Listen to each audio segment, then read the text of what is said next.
video. Look at this. We are live. It should be working. I think we're good to go. Can you tell me your favorite movies that you've watched since we've been quarantined? What have we watched recently? Well, we watched Spies in Disguise. Spies in Disguise, yes. We watched The Addams Family. The Addams Family. I like Spies in Disguise. That's been a good one. Super Secret Spy Mode. Super Secret Spy Mode on Spies in Disguise? Yeah. What about what else have we done since we've been quarantined? We have well, we have got some new Cars. We've gotten some new Cars from the movie Pixar's Cars, right? Good. Waiting for some more people to come here. You know what I like is when you were still in school, you told me that joke. Here, sit down. You told me that joke. What was that joke you told me about the other day? You mean the farm one? No, the one with the at the school they were in line, or the cow was in line. Oh yeah. What did the cow say to the other cow in line? What did the cow say to the other cow in line? I don't know. Move it. Move it. I like that. Waiting for a couple more people to come. Mrs. Setner said hello. She just said hi. You know what? I want to tell you a joke real quick. Knock, knock. Who's there? Interrupting cow. Interrupting cow who is what you're supposed to say. Go ahead and say it slow. Moo! No, I got it. I know. You know it. All right, sit down. Let's represent upstate. Okay. All right, good morning, everybody. Ryan Hungershafer, Managing Director, Northwestern Mutual. What's your name? Jack? Jack. What grade are you in?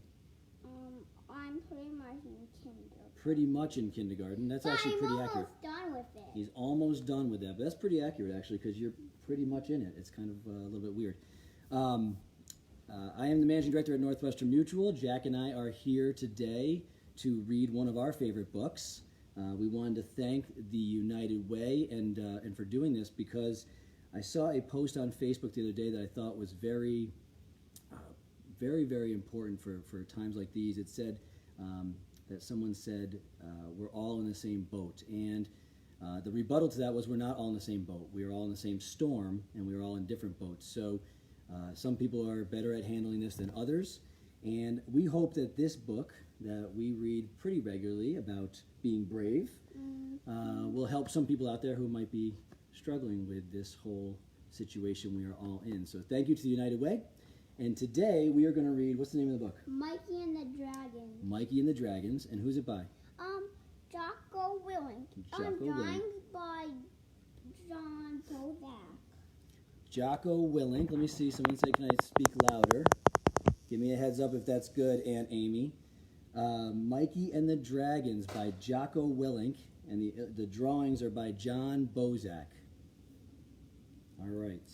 So we're going to get started here. Can you read the dedication for me? This book is dedicated to Mikey, Mark, Ryan, Chris, and Seth, who went into the fray and fought the dragons. Very good. This is written by Jocko Willink, so if you don't know, he's a former Navy SEAL, and that was a dedication to some of the men in his unit that he lost. Okay. There once was a little boy named Mike, and there were many things in the world that he didn't like.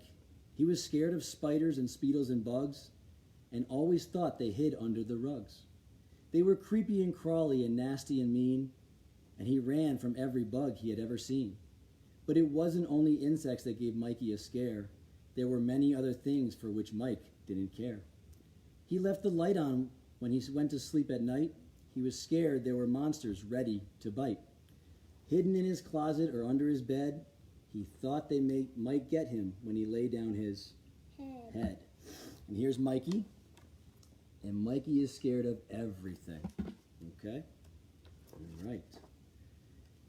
He imagined a monster with giant teeth and claws grabbing his neck with its giant paws.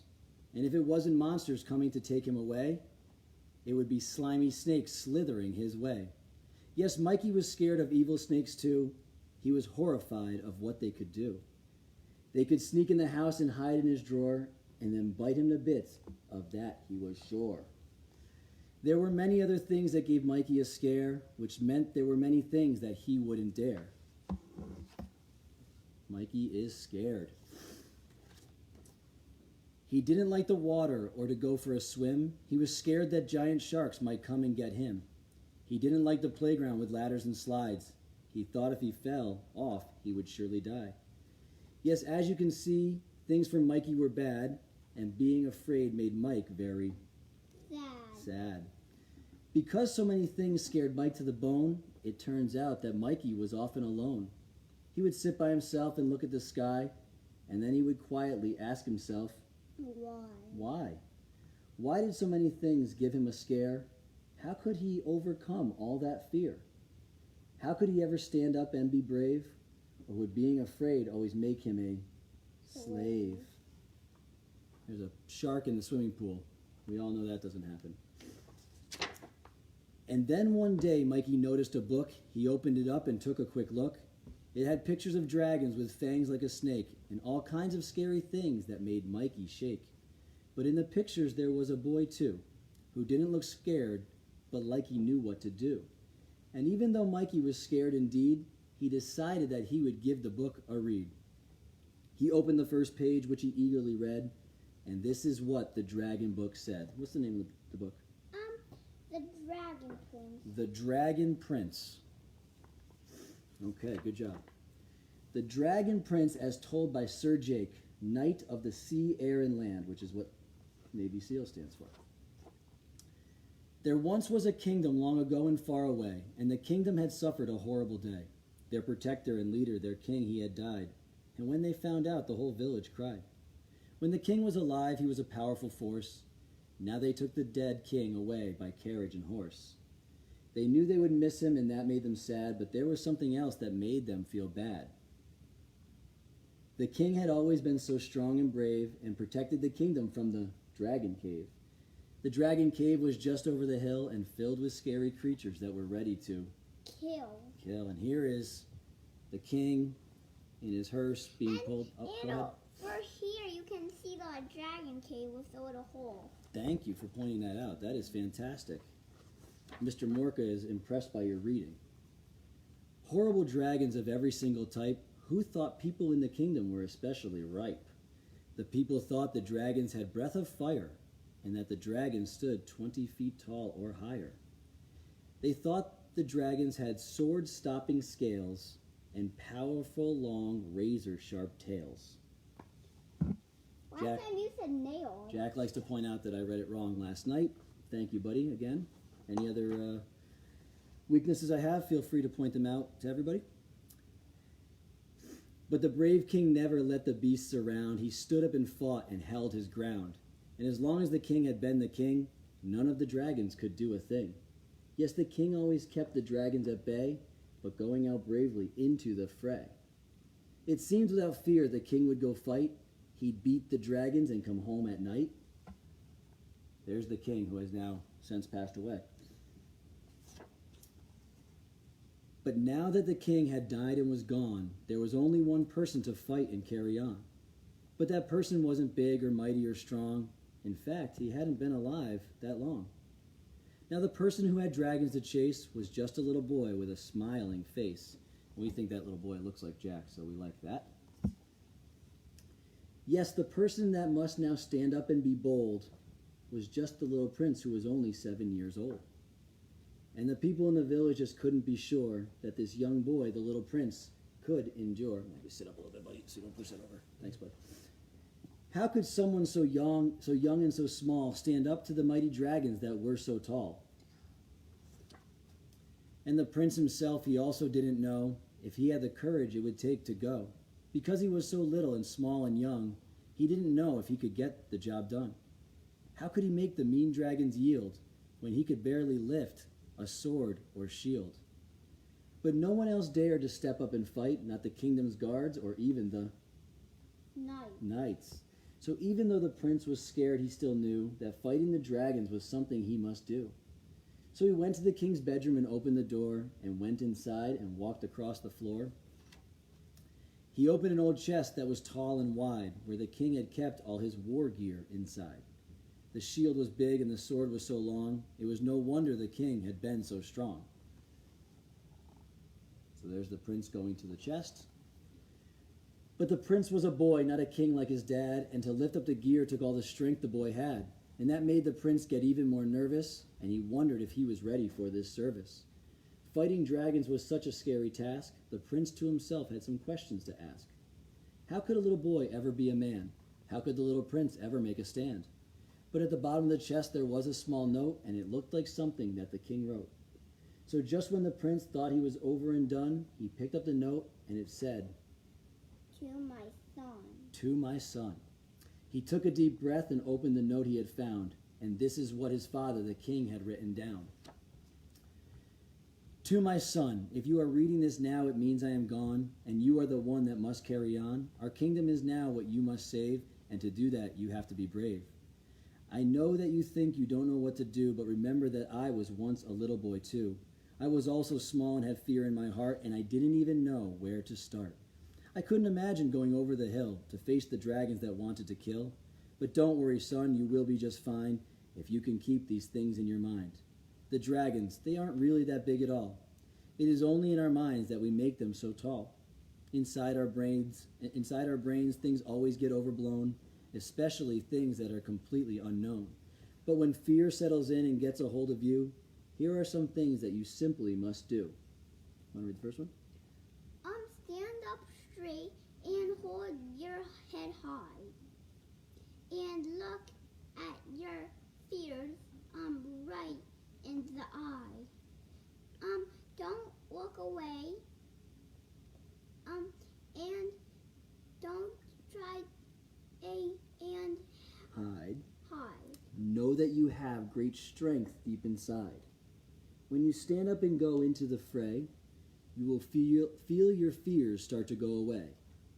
And though there will be horror you feel, the things you are scared of are not Real. a big deal. Big deal. This is not to say you won't feel a scare. Fear is a feeling that all of us share. Fear is normal for every person on earth, but this is where a hero proves his worth. A coward runs away when danger is near, but a hero will face the thing that they fear. So that is what you must do, my son. Face the dragons and do not run. And I promise when you meet them, you will see that you are just as strong as me. The dragons that seem so mighty and mean are not ever as bad as they might seem. And most of the things that fill you with dread are usually made up in your head. And who signed it? Your father, the king. Your father, the king. Okay, here we go. So now the prince is ready to go. Now the boy was still scared, though not as bad. After he got done reading the note from his dad, the next day he got up and began to get ready. He was still scared, but the note kept his mind steady. Of course, he still felt some fear in his mind, but he knew he would have to keep it confined. And despite all the fear that he had, he knew he needed to listen to His dad. Yeah, we should all listen to our dad, don't you think? So he picked up the shield and picked up the sword and held up his chin and he went out the door. The people of the kingdom knew where he was going, and the crowd in the streets, it just kept growing. They stood and they cheered and they shouted and smiled and hoped the kingdom would be saved by this child. So the prince is ready to go. Game on. And the prince gave them a crisp salute as he marched past them all down the main route. And at the end, he stood up very straight, and then he simply walked out of the gate. Once outside of the kingdom, he tried to stay brave as he walked toward The dragon cave. I see a shortcut because you could just go like over it. hold on, everybody. There is a road, and Jack thinks that there's a shortcut because he could just go right up here. I mean, why not, right? So he could fly maybe, or I don't know. That's a good observation. Thank you, buddy. He could smell the fire of their breath and wondered if he would meet his death. But he remembered what his father had said. The most of the fear was inside his head. When he got near the cave, he looked all around, but he saw no dragons upon the ground, so he walked closer and then heard some noise. And though it scared him a bit, he still kept his poise. Then he got to the edge of the cave and looked in and saw countless numbers of dragons within. But when the dragons saw him, they scattered and hid, even though the prince was just a little kid. And the prince, he couldn't believe his eyes, because to the prince's great surprise, look at all those dragons, those big teeth. But to the prince's great surprise, the dragons, though many, were as small as could be. In fact, they only came up to his knee. And when they breathed fire, it was just a tiny flame that any little matchstick could put to shame. And their teeth were very sharp and white and shiny. But they were also tiny. yes, the teeth they had were as small as a pin and wouldn't even bite through the prince's skin. There he is. So the prince walked right into the cave, just as a prince and a king should behave, and one small dragon came out looking sweet and sat on the ground at the prince's feet. And the prince was convinced by this little sight that his father, the great king, was absolutely right. The fear was just like the king had said. It had all been in the prince's little head. So the prince left the cave and headed back to town, and all the people saw him come down. They clapped their hands and shouted with joy that the kingdom had been saved by this boy. The prince climbed up and stood on the wall, and this is what he told them all. There is really no reason for dread. All of the fear is just in your head. The dragons, they can do nothing to us, and there really is no reason to fuss. So have no fear of a dragon attack. In fact, the dragons will never be back. And with that, all of the townspeople cheered, because the prince had quelled the thing they most feared. And the prince tried to tell them the dragons were small, but they wouldn't listen to him at all. So the prince carried on protecting the town. Of course, he never let them down, because the dragons were so small, they really were no threat at all. And the kingdom carried on forever, filled with laughter, and all of the people lived happily ever after.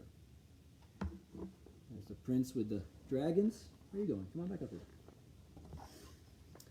And that was the end of the dragon book, and Mikey was so glad he had taken a look. He realized something that he never knew. If you are afraid, there are things you can do. Instead of hiding or running away, stand up and face what makes you afraid. And from that day forth, Mikey changed his mind and left his fears and his worries behind. Even when he was afraid of something out there, he knew how to get control of his fear. He would stand up straight and hold his head high, and like the prince, look his fear in the eye. Look, there's a little beetle, like from the first picture. From the beginning, when he was scared of the little bugs. You're right. And that is always the best thing to do if there is something that really scares you. Don't get controlled by feelings of dread. Remember, most of the fear is just in your head. It's in your head. This isn't to say you won't be afraid, but you should know that fear is okay. It's okay. Everyone gets nervous and has a good scare and feels like they are going into the dragon's lair. So Mikey is now the prince, and that little tiny beetle, as Jack pointed out, is the dragon. But when that happens and you don't want to go, think of the lesson the prince got to know. Then when you are feeling so scared of it all, you just need to remember that the dragons are small. The end. So, wait, we forgot to show the picture. You want to show them the picture? Okay. All right, we forgot to show you the picture. Sorry. There's Mikey, all the things he was afraid of, and now he is not. So, if you have anything you are scared of, the best thing to do is to take it on, look it in the eye, and you will conquer it. Hope everybody enjoyed reading with myself and my little buddy here, Jack. And we love these books. There are other books that Jocko Willink writes called Way of the Warrior Kid. He has a website called We already read all three, right? All three, yeah, the novels. We did read them, yeah. They're really great. And we also have the coloring book one. We do have the coloring book. Anything else you would like to say to everything? I think your cousins are watching and some of your friends from school. Anything else you'd like to say to everybody? No. Be safe, be healthy, and we will hopefully see you all soon. Bye-bye.